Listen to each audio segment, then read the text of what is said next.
it just all feels a bit pointless. You know, why am I doing my makeup? I'm not going out anywhere. I'd rather be going and doing my bride's face and her bridesmaids. I just want to have my life back. In a normal year, I would earn maybe just over 50,000. The 5 weddings out of the 100 that I've managed to do this year, that's what's been putting food on the table for the past couple of months. But now we're going to have nothing going through the winter. Put this on. Come on, let's get dressed. My husband was made redundant last year. He was 1 month short of the self-employment grant. He's been given absolutely nothing. He's applied for delivery jobs, for example. They've told him that he's not qualified enough. Yep. We're trying to stay positive for the children. It's your one, isn't it? But when we're playing with them, in the back of our mind, we're thinking, can we afford to feed you next month? Christmas, can I afford to buy you a Christmas present? Our motto at the moment is take every day as it comes, one day at a time. We just need to make it to the end of this day. You know, in life you can be a hero. The band's very used to big stages, you know, supported Huge Acts, we've been on tour with Deep Purple, Status Quo. Suddenly you just sat at home playing the guitar to your daughter who really wants to be watching Peppa Pig. Thank you. Who's this? This is what I look at most mornings. It's a picture of us playing a festival. Doesn't even feel like I'm the singer in Willie and the Bandits anymore. Almost feels like I'm detached from that. Now we have 3 of the band are out driving, like a DPD and Morrison's, and so I've got to the point now where, you know, there's no money coming in and I'm going to have to do the same. I used to work here at the arena and my job was marketing, communications, promotions, trying to get 10,000 people in a room to see a gig. So I've moved from fantastic venues to 1 desk, 1 chair, 1 seat in my dining room. I've applied for other jobs and they've been in different industries.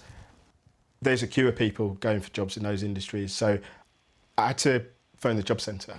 And when I spoke to the guy, he asked me, you know, what I'd do, and I said, oh, I'm head of marketing.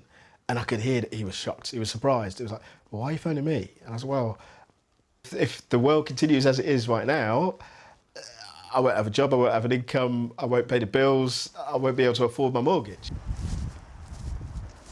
I started as a trolley dolly. I've worked for ferry operators, and in the last 15, 16 years, I've done escorted tours. It's really sad to see all the cruise ships sitting in the bay. They're in limbo. I'm in limbo. Will I ever work again? Come on, guys.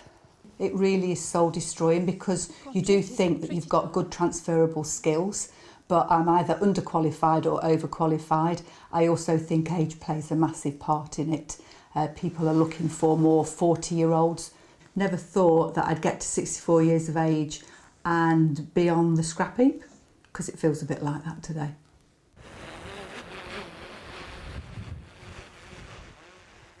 Now, I've gone from flying an A330 with 330 passengers on board to flying a 900-gram drone. I've moved from an £80,000 a year job to last month earning £361. And you know, realistically, that's not sustainable. Round and round the garden like a teddy bear. It sounds a bit far-fetched, but it's like a death. You grieve that loss.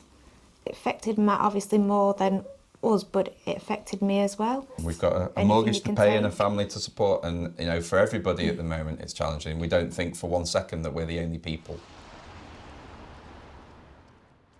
I graduated from RADA in 2003, and for 17 years I've been really lucky. I've been on the West End, I've been on Broadway, National Theatre, theatres up and down the country, and now that's gone. It's quite emotional. We can't stand still, you know, me and my wife, who's also in the industry, she makes wigs for TV and film, Game of Thrones, big budget stuff, you know, but it's dried up. What's with that noise? We've got a house to pay the rent on, we've got bills, and we cannot hang around and wait for things to go back to normal because, worryingly, this is the normal now, this is the new normal. So now we're both working as healthcare professionals, going into people's home and providing whatever care they need. Sometimes it's just a bit of company, sometimes it's a personal clean or whatnot. We've both got jobs, but we're not in the position where we're guaranteed the hours that we need to pay what we need to pay. And if it means looking for even more work on top of the work we've just taken on, then that's what we do. This was my daily ritual. Every morning, looking out to London, watching the planes come in. The views are still the same, but I see it differently now. I've been in construction for 33 years. Started at the bottom, making the tea, worked my way up to manager, doing the high-rise 50-storey plus buildings. It's gone from that to I could be on the streets. It's so tough. And I don't know how long I can pay the rent for. To move, it will mean finding a deposit.